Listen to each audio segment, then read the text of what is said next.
ধ্যানে বসবার আগে শুধু এইটুকুনি করো, ফল পাবে হাতে নাতে, বলেছেন শ্রীরামকৃষ্ণদেব। নমস্কার বন্ধুরা, সেবাদৃষ্টি চ্যানেলে সকলকে স্বাগত জানাই। বন্ধুরা, আজ আমি ধ্যান প্রসঙ্গে আলোচনা করব ঠাকুর রামকৃষ্ণদেবের উপদেশ থেকে। ঠাকুর শ্রীরামকৃষ্ণদেব ধ্যান প্রসঙ্গে ওনার ভক্তদের নানান উপদেশ দিয়েছেন। তিনি বলতেন, পুজোর চেয়ে জপ বড়, জপের চেয়ে ধ্যান বড়, ধ্যানের চেয়ে ভাব বড়, ভাবের চেয়ে মহাভাব প্রেম বড়। চৈতন্যদেবের প্রেম হয়েছিল, প্রেম হলে ঈশ্বরকে বারবার পাওয়া যায়। ধ্যানে সিদ্ধ যেই জন, মুক্তি তার চাই। ধ্যানে সিদ্ধ কাদের বলে জানো? যারা ধ্যান করতে বসলেই ভগবানের ভাবেই বিভোর হয়ে যায়। কিন্তু আমরা তো সেরকম মন তৈরি করে উঠতে পারিনি যে ধ্যানে বসলেই ঈশ্বরের ভাবে তন্ময় হয়ে যাব। তাহলে উপায়? সেই বিষয়ে ঠাকুর শ্রীরামকৃষ্ণদেব অসাধারণ পদ বলে দিয়েছেন। ঠাকুর ছিলেন অহংশূন্য। ওনার সত্তা এবং মা জগদম্বার সত্তা এক হয়ে গিয়েছিল। শিষ্য ও ভক্তরা তো অদৃশ্য, অগ্রাহ্য, অচিন্ত, অরূপ, অনন্তা রূপিণী মাকে ধরতে বা চিন্তা করতে পারবে না।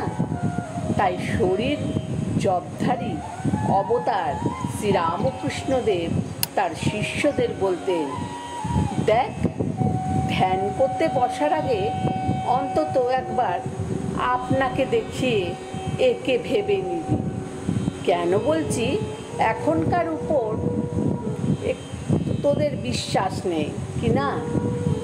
একে ভাবলে তাকে অর্থাৎ ভগবানকে মনে পড়ে যাবে।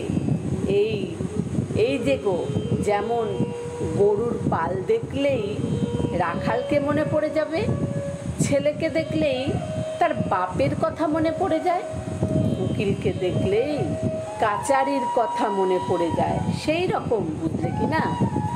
মন নানান জায়গায় ছড়িয়ে থাকে। একে ভাবলেই মনটা এক জায়গায় গুটিয়ে আসবে, আর সেই মনে ঈশ্বরকে চিন্তা করলেই তাতে ঠিকঠাক ধ্যান লাগবে। এই জন্যই বলছি।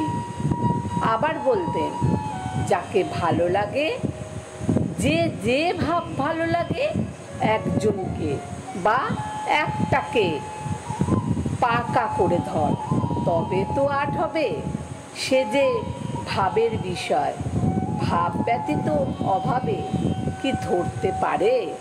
ভাব চাই, একটা ভাব নিয়ে তাকে ডাকতে হবে। যেমন ভাব তেমনি লাভ, মূল সে প্রত্যয়, ভাবিলেই ভাবের উদয় হয়। ভাব চাই, বিশ্বাস চাই, পাকা করে ধরা চাই, তবে তো হবে। তবে কি জানো?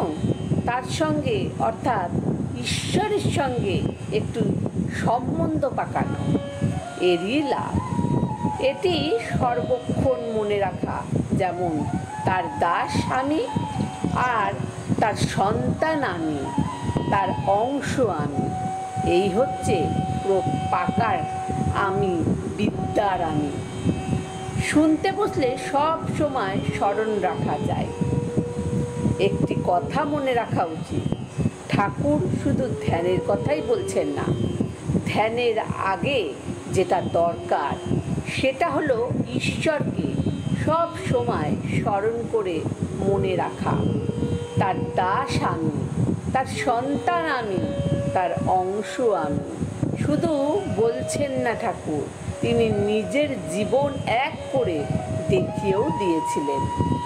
একবার ঠাকুর শিমুকে কলকাতায় হরিতকি বাগানে এক ভক্তের কাছে পাঠাবার সময় বললেন, অমুককে বলো আমাকে চিন্তা করলেই হবে।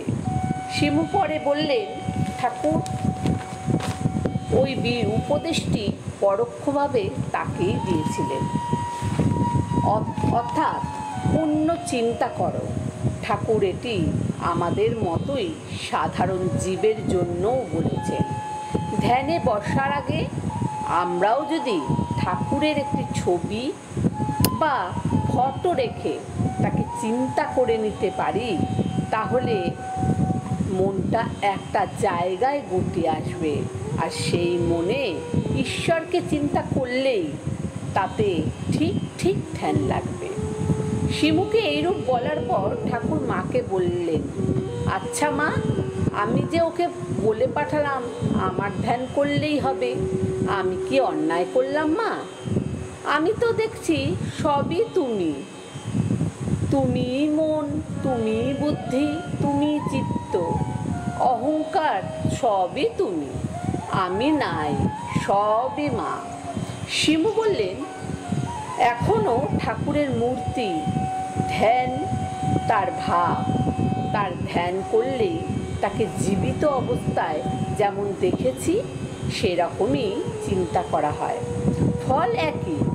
ঠাকুর একজনকে বলেছিলেন, একটু কিছু করলেই কেউ বলে দেবে। এই কি অসাধারণ পথ দেখালেন ঠাকুর শ্রীরামকৃষ্ণ। বন্ধুরা, আজকের আলোচনা এইটুকু। এটি ভালো লাগলে অবশ্যই একটা লাইক করবেন, শেয়ার করবেন, কমেন্ট করুন, আর চ্যানেলটিকে সাবস্ক্রাইব করে আমাদের পাশে থাকুন। কমেন্টে জয় শ্রী রামকৃষ্ণদেব লিখতে ভুলবেন না। ধন্যবাদ।